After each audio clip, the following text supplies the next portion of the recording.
For nearly 27 years, Wanda Stark has covered the Piedmont Triad. She's been with us through dark days, big political moments, and encouraged us all to see the good in our community. As she prepares to sign off one final time, she's sharing the stories that left her inspired.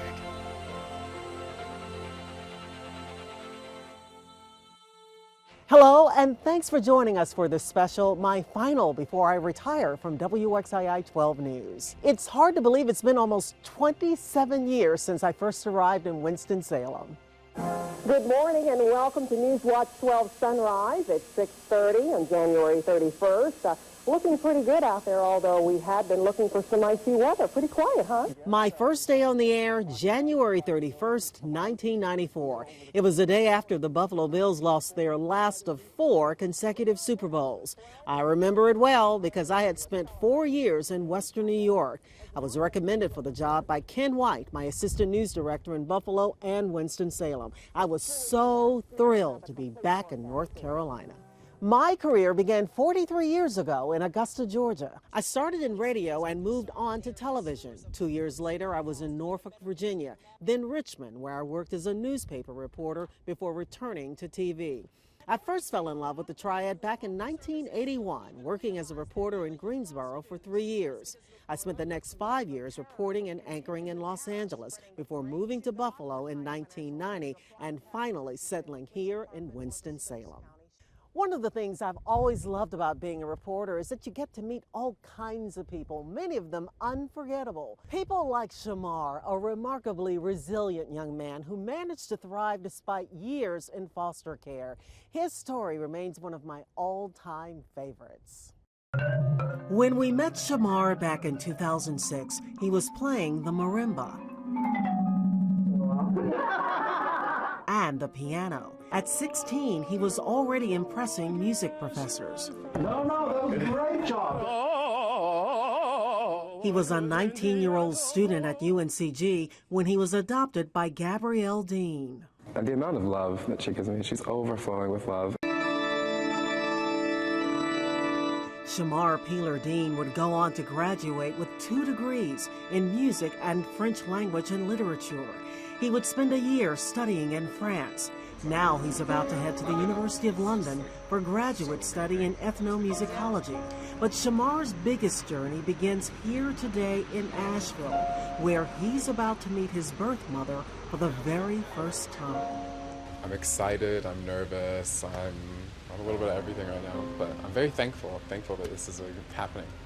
Shamar purposely chose to meet his birth mother on this, her 43rd birthday. How are you?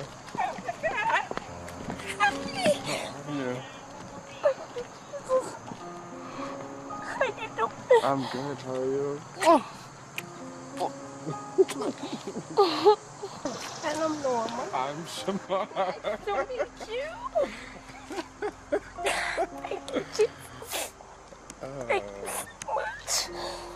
Over the next 4 days, Shamar will learn he has a brother and a sister, and his birth mother will reveal how 22 years ago she lost her baby to the foster care system. Wonderful. Her boyfriend at the time was very abusive towards her.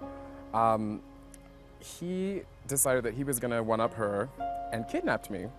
That same man ended up killing one of her other children. And I consider myself very blessed that he didn't kill me because I was with him for 5 days. Shamar will discover a lot about his birth mother and her 20-year cycle of drugs and homelessness. Now clean and sober for 3 years, Norma has a steady job and a fiancé, but she has lost more than she can ever reclaim. The most powerful thing, I will never forget this, ever. She looked in my face and she said, people always tell me, people say, you know, I wish I could take my childhood back. And she said, for me, that's not how I feel. She said, I don't want my childhood back, I want my motherhood back. And I cried. I'd like bawl like a baby. She said, you're the only child I have that has ever made me feel like I did something right. She said, the rest of them, you know, I met them after years and years and years, and they hated me. But here there is only love and forgiveness and even gratitude. It's a feeling you don't know you missed until you get it, kind of. This woman is out there, and she does love me. And I can tell you, my mother loves me. She does. And I love her. Shamar Peeler-Dean went on to London to get a master's degree in ethnomusicology. He's now living in New York, working for the Social Security Administration, but music remains a major part of his life.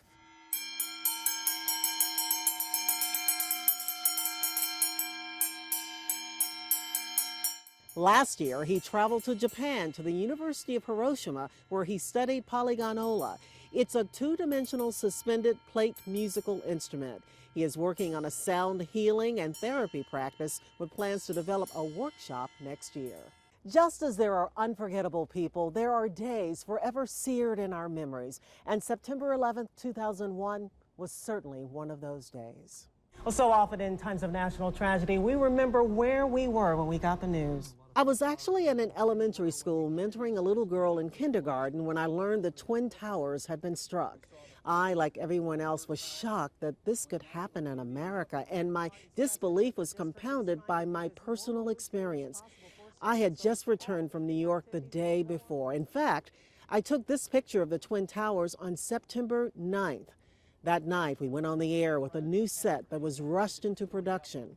As journalists, we are trained to follow the facts, report them without emotion, and stay in that zone. But this was a day unlike any we had ever experienced, and nothing we learned in journalism classes could have prepared us for what we felt on that day. Presidential campaigns are always big news, and I covered several in 2016. Donald Trump in Charlotte, Hillary Clinton in Greensboro, Barack Obama campaigning in Chapel Hill and Charlotte for Clinton. It was in Charlotte in 2008 that I met and interviewed then-candidate Barack Obama. During your first 30 days in office, if you could only fix one problem, what would it be and how would you accomplish it? Well, how about I take a foreign policy and a domestic policy example. On the foreign policy front, we need to end this war in Iraq. Domestically, I think our focus has to be on healthcare because it is such a drain on the economy and drain on family budgets. In 2012, I interviewed Joe Biden during a visit to Davidson County Community College, where he was pushing partnerships between community colleges and businesses. One person who knows a little something about politics is Richard Petty. I first interviewed him in the early 80s when he was a Randolph County Commissioner. I sought advice from the king of NASCAR back in 2007 before taking a ride on the track at Martinsville. This is Martinsville Speedway. It is slightly more than a half mile. The shortest track on the NASCAR Nextel Cup circuit, but not when it comes to action. Richard Petty won 15 races here. No one else has come close. I've been real fortunate here to win races and stuff. On this day, the king has declared that the Richard Petty driving experience is making its first stop at Martinsville. It's an opportunity for racing fans, after instruction, to drive 12 laps around the track.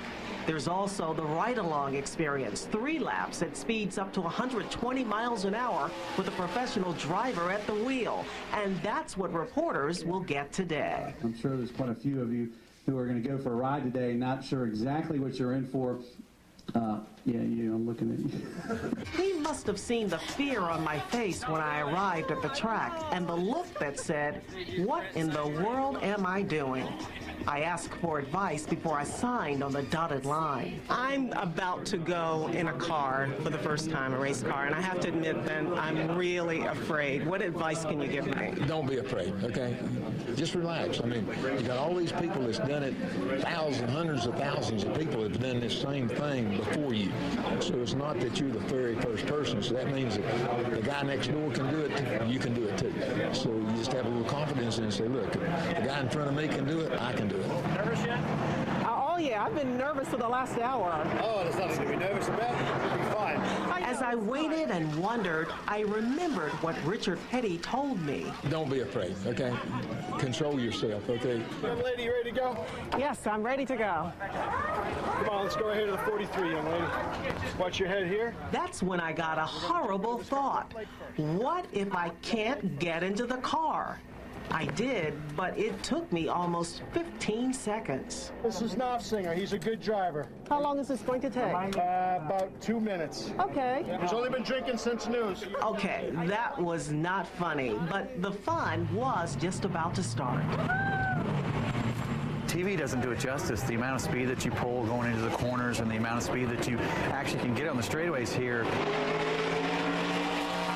it makes it unlike any other track on the NASCAR circuit. Probably last drive right there, Cola.